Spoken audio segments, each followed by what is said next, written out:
সবাই আমায় পাগল বলে, কোনোদিন কি তোমার দেখা আমি পাবো না, তোমার কৃপা পাবো না। কাটারি নিয়ে যেই না কলা পাতায় কোপ দিতে যাবে, হঠাৎ দেখতে পেলে ওই কলা পাতার উপরে আবার হরি ঠাকুর বসে আছে। বসে নয়নের জলে কাঁদছে, কেন জানে? তার ভক্ত কাঁদছে, হরি ঠাকুর বসে বসে কাঁদছে।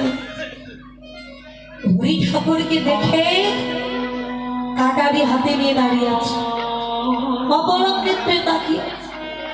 এদিকে ভক্তগণ গিয়ে বললেন, পুরোহিত মশাই, মহাপ্রভুর সেবা দিতে হবে প্রভু। তা প্রভুর সেবা দিতে গেলে কলা পাতার প্রয়োজন, সেটা কি কাটা হয়েছে?